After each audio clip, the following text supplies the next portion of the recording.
warahmatullahi wabarakatuh. Oh guys, kami dari kelas 2 D3 Akuntansi Fakultas Ekonomi Bisnis dan Universitas Bengkulu akan melakukan tugas dari komunikasi bisnis, yaitu podcast. Di sini tema podcast kami adalah horor. Untuk kedepannya silakan dilihat ya guys. Dan untuk pengalaman pertama, aku akan minta tolong sama Mbak Ana. Cerita pengalaman horor Mbak Ana selama ini, sama kehidupan Mbak Ana di daerah-daerah Mbak Ana. Oke, di sini gue akan berbagi sedikit kisah horor yang pernah yang pernah terjadi gitu. Dan ini terjadinya di desa gue, guys. Jadi desa gue itu salah satu desa yang sekarang sih nggak begitu, akibat kejadian janggal dan paling misterius ini tadi. Desa itu dibagi jadi 3 gitu. Gue sih nggak tahu apa hubungannya desa dibagi 3 dengan satu keluarga gantung diri sendiri tuh, gue nggak tahu ya guys ya. Cuma yang pasti kalau gue denger cerita dari leluhur gue gitu, asal mula desa itu dibagi jadi 3 ya gitu. Dan nggak stop sampai di situ gitu. Teror di desa gue tuh emang udah di luar nalar sih gitu. Kalau menurut gue tuh di luar nalar ya. Karena nih ada satu kejadian juga, itu sekitar di tahun 2007 atau 2000 berapa, gue juga itu agak lupa. Jadi ada namanya tanjakan penghubung dusun 1 sama dusun 2. Dusun 2 itu dusun kelahiran gue guys, desa gue itu. Nah jadi karena di atas tanjakan itu ada rumah orang Medan, jadi di situ dikasih nama tanjakan Horas nih, tanjakan Horas. Kalau nanti ada di sana itu orang Rejang, tanjakan Rejang. Jadi, nah kira-kira gitulah mungkin ya. Jadi kalau zaman dulu itu jalan aspal itu kan masih lumayan langka ya gitu. Jadi kayak orang masih pakai koral-koral biasa gitu. Yang penting ada jalan lah untuk menghubungkan dua desa ini tadi gitu kan. Jadi guys, di suatu sore gitu, sore kayak udah habis asar gitu, ada ibu-ibu ini cukup masih cukup muda lah gitu, masih sekitar umur 40 tahunan gitu, belum terlalu lansia banget sih. Jadi ibu-ibu ini ceritanya ini lagi bersepeda mau berkunjung mungkin ya ke desa dusun 1 tuh. Gue juga nggak tahu gimana itu alur pastinya. Intinya tiba-tiba ketika ibu tadi ini mau naik ke atas, terus ada truk dari atas gitu. Jadi posnya gini, ini sepeda, ini truknya. Ya lo bisa nebak lah apa yang terjadi selanjutnya gitu kan. Akhirnya terjadilah eksiden yang memakan nyawa ini tadi gitu. Maksudnya kok memakan nyawa ya guys? Makan korban, kok makan nyawa, nggak boleh makan, bertumpahan darah. Kayak gitu deh. Nah sebetulnya sih itu semua kan emang udah qadarullah nih, kayak ya mungkin udah ajalnya gitu. Cuma di sini guys, satu yang belum terpecahkan sampai 2023 sekarang. Itu dari tahun berapa? Itu sekitar tahun 2007 atau 2011 ke atas tuh, gue juga lupa tuh. Tapi gue intinya waktu itu ternyata gue udah gue lagi SD atau gue lagi sekolah SD, gue juga lupa gitu. Ya intinya ada di tahun-tahun segitu. Nah yang sampai sekarang masih menjadi misteri adalah kepala dari ibu-ibu itu belum ditemukan guys. Ya begitulah gitu. Jadi kalau memang mau diusut-usut lagi gitu, dulu desa gue itu termasuk desa-desa yang layak lah gitu dijadikan tempat podcast horor gitu kan. Mungkin nanti kalau ada project selanjutnya mungkin kita bisa datang langsung datang sini ya guys ya. Oke, next deh. Mungkin dari apa ya, kalau untuk pengalaman podcast dia tentang hantu ya. Tapi guys, ngomong-ngomong tentang hantu, kenapa kalian percaya tuh sama namanya hantu? Coba deh kamu dulu aja. Karena gue sendiri udah pernah lihat secara nyata. Tunggu.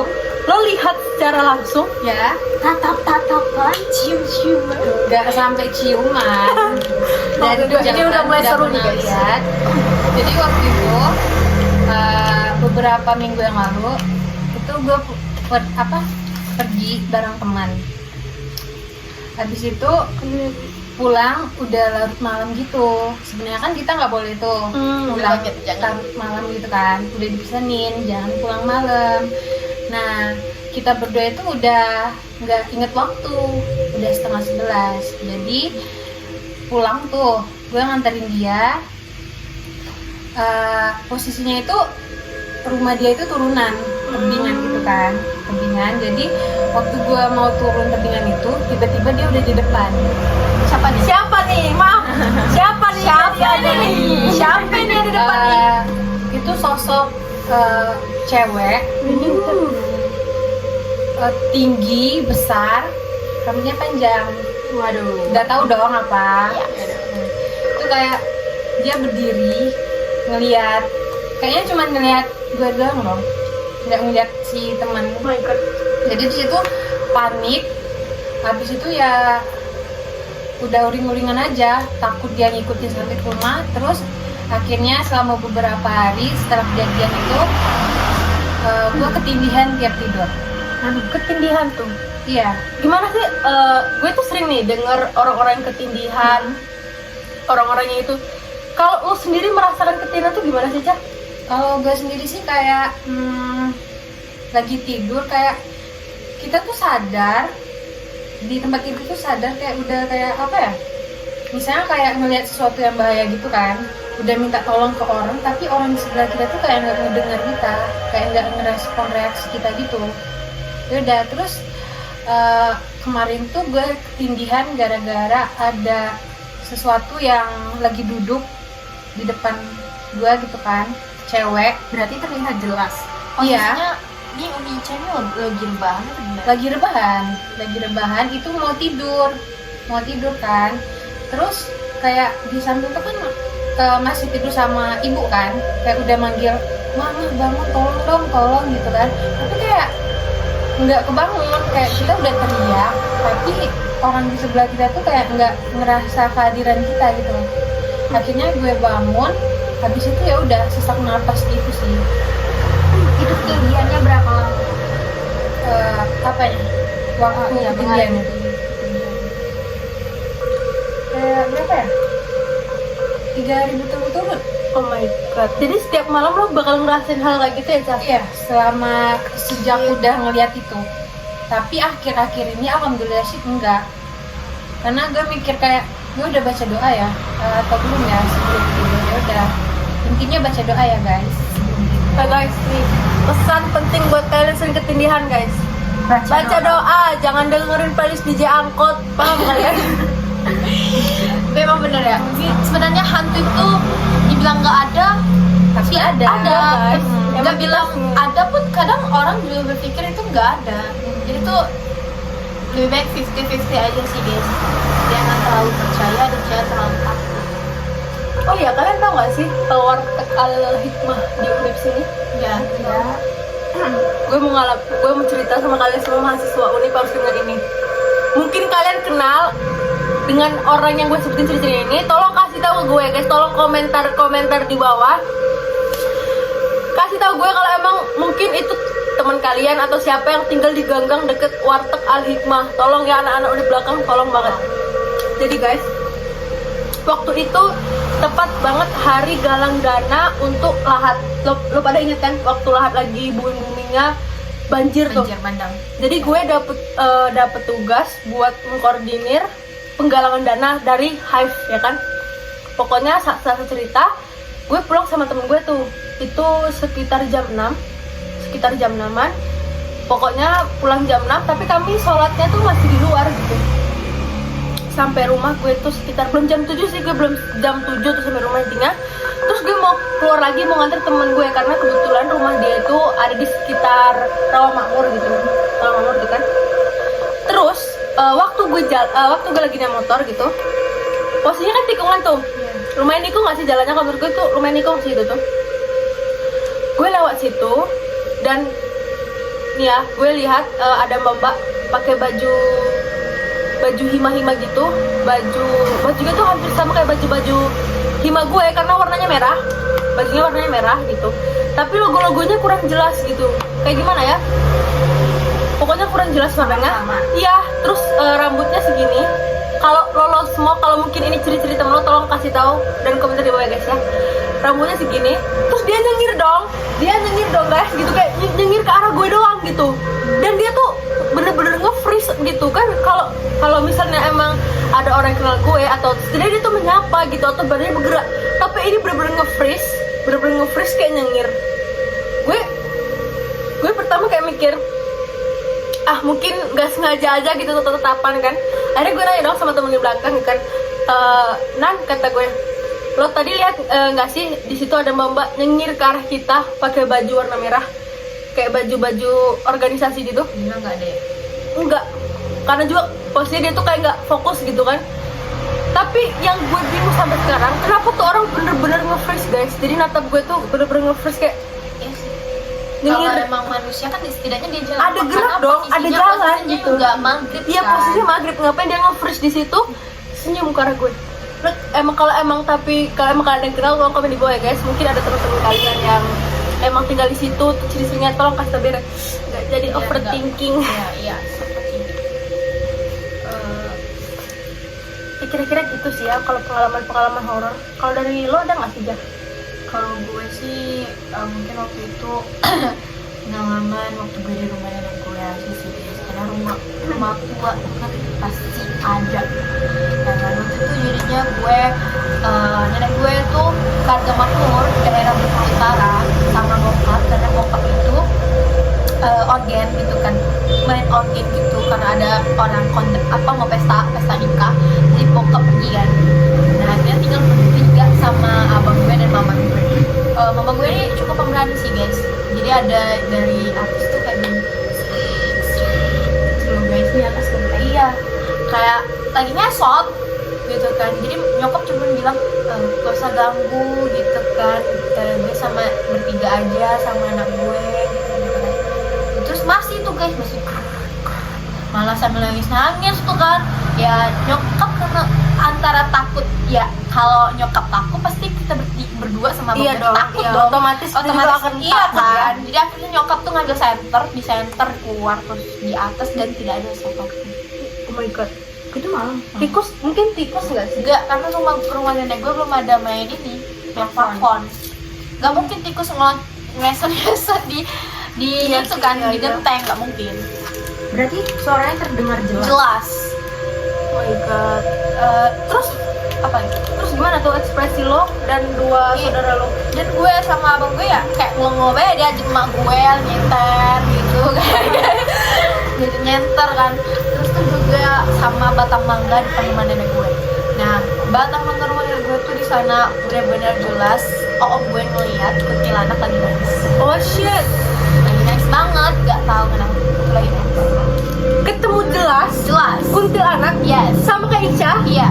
Gue penasaran deh, perasaan lo ketika lo bener-bener berhadapan dengan makhluk halus tuh gimana ya, Ca? Apa lo langsung gelagapan gak jelas atau gimana sih? Kalau aku sendiri kayak gelagapan, kayak apa ya? Kita kayak beberapa menit itu kayak nge-freeze gitu, kayak nggak bisa ngapa-ngapain, terus kayak apa ya? Ya membeku aja. Habis itu baru kayak udah bisa gitu. Cuman kayak beberapa jam kemudian bakal keinget lagi gitu loh. Oh my god. Keinget terus, mau ngapain pasti takut abis ngeliat gitu. Tapi aku sih kemarin kayak santai aja ngadepinnya, kayak walaupun slow walaupun utar, lihat lagi ya udah tenang aja gitu. Itu gue juga ada cerita nih ya. Jadi waktu itu nenek gue baru-baru meninggal. Jadi itu kan di kamar gue tuh belum ada pintu, jadi cuma ketutup sama tirai gitu kan.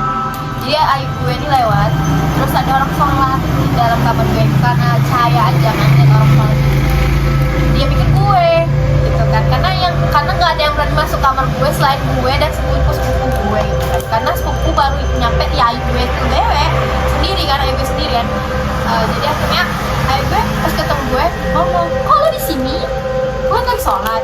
Dan ternyata itu gak ada lagi. Pas dibuka gak ada. Oh my god. Menurut gue, iya sih. Yang paling serem dari kisah-kisah perantauan tuh kalau kita udah dengar kisah hantu-hantu yang bisa cosplay jadi orang terdekat kita. Lo kebayang nggak? Kayak apa ya? Aduh, sumpah deh gitu, gue jadi keinget salah satu cerita horor di Korea gitu. Jadi kalau di Korea tuh kan guys sudah biasa tuh anak-anak SMA, anak-anak kelas akhir tuh mereka punya bimbel-bimbel yang emang sampai kadang jam kalau ya jam 12, jam 10 malam gitu kan. Itu kayak udah biasa gitu. Anggap aja nama anak ini Agung ya. Jadi si Agung ini salah satu anak SMA. Sorry ya guys, Agung itu jadi teman sekelas kita, jadi mungkin agak ngakak. Iya kayak gimana gitu ya. Jadi dia itu namanya Agung, anggap aja cowoknya Agung gitu. Jadi kebetulan si Agung ini tadi baru pulang les itu udah di atas jam pulang malam sih gitu. Anggap aja deh kalau di Indonesia itu udah sekitar jam 11 malam kali ya. Kebetulan orang tuanya si Agung ini orang-orang yang sibuk tuh gitu, kayak bapaknya nih kerja keluar kota, balik lagi gitu kan. Nah kebetulan rumahnya si Agung ini tadi, kalau secara secara desain rumah tuh sebenarnya desain rumah yang nggak normal sih kalau menurut dalam cerita yang gue dengar tuh gitu. Jadi rumahnya si Agung ini dia tuh berhadapan atau enggak gini nih, kalian pernah dengar gak sih istilah rumah tusuk sate? Iya. Jadi ternyata tuh ada guys di Korea gitu. Jadi ini jalan gitu kan. Sini ada ada gang misalnya ada gang. Terus rumah dia tuh bener-bener bertepatan di sini gitu, di tengah. Iya. Jadi kayak pemotong jalan, karena jalan buntu itu rumahnya pagar rumahnya si Agung tadi gitu. Nah terus si Agung ini tadi masuk rumah tuh kan, terus ternyata waktu dia mau masuk rumah, dia lewat kamar orang tuanya tuh, di situ dia lihat sosok mirip ibunya tuh. Ya udah sih dia lewat aja gitu kan. Dia cuma bilang nyapa ibunya kayak itu, mungkin ibarat istilahnya kayak assalamualaikum ibu gitu kan kalau dia orang muslim. Terus ya udah sih dia langsung pergi aja gitu ke kamar. Pas sampai kamar, telepon rumah mereka tuh berdering guys gitu, berdering. Terus saya berdering itu diangkat dong sama Agung, ternyata itu ayahnya gitu kan. Terus ditelepon, katakan kamu udah pulang ke rumah, udah ini terus gitu kan. Terus si Agung ini bingung dong, kok ada suara cewek ketawa gitu dalam telepon ayahnya tadi tuh. Terus Agung tuh nanya, papa sama siapa di sana? Katanya, kok ada suara cewek ketawa? Loh kamu gimana sih? Katanya papanya, papa lagi sama mama gitu. Seketika si Agung nge-freeze dong gitu, kayak ngebug gitu otaknya, tiba-tiba nggak bisa mikir. Hah? Terus tadi yang gue lihat siapa tuh di kamar nyokap bokap gue gitu kan. Jadi si Agung ini tadi bilang sekali lagi, papa di situ sama siapa? 2 kali dia nanya, sama mama, ini ngobrolnya sama mama kamu gitu. Jadi di situ si bu orang tuanya si Agung ini nanya-nanya dong sama si Agung gitu, kamu gimana lesnya nih? Si Agung nge-freeze dong, dia masih lihat banget tadi nguta-nguti apa nggak tahu gitu. Itu beneran kayak dari belakang tuh bener-bener pakai baju mamanya, bener-bener merambutnya mirip mamanya gitu. Akhirnya dia tutup telepon itu tanpa bilang tutup gitu, kayak langsung taruh aja gitu kan. Dia berjalan pelan, terus sosok yang dia kira mamanya tadi tuh keluar dong dari kamar. Akhirnya situ Agung tuh tetapan dong sama muka itu, dan bener aja guys gitu. Agung tuh langsung ketengok sama sosok muka, nggak bisa jelasin lagi deh.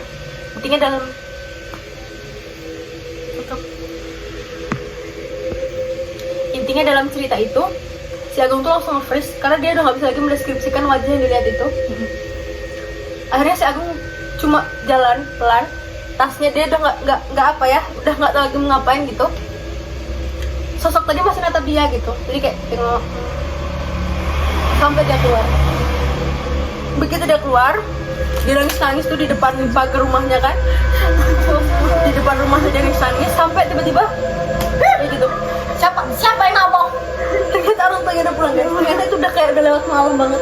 Agung tuh sampai nggak sadar, dia tuh udah nangis lama di situ gitu. Nah akhirnya dia cerita sama orang tuanya. Nah semenjak itu mereka langsung mengeluarkan unek-unek deh satu keluarga tuh. Mengeluarkan unek-unek, ternyata emang sebetulnya kayak tetangga orang tuh, tetangga di perumahan itu tuh udah memperingatkan gitu semua keluarga si Agung, kayak posisi rumah mereka ini menyalahi aturan gitu. Ternyata ada berlaku kayak gitu ya. Gue denger cerita ini tuh di salah satu YouTuber yang suka cerita horor juga gitu, di Korean Rumit. Kita endorse dulu ya. Pokoknya di situ ya udah, habis itu semenjak ada kejadian itu, dan ternyata yang pernah mengalami hal serupa tuh bukan cuma si Agungnya aja gitu guys. Dia orang tuanya, mamanya, papanya tuh emang udah pernah gitu ngalami hal kayak gitu kan. Akhirnya mereka rombak dari rumah mereka gitu. mereka rombak. Gue sih lupa tuh endingnya apa, mereka pindah rumah atau gimana, gue juga lupa deh. Ya, wah udah 24 menit.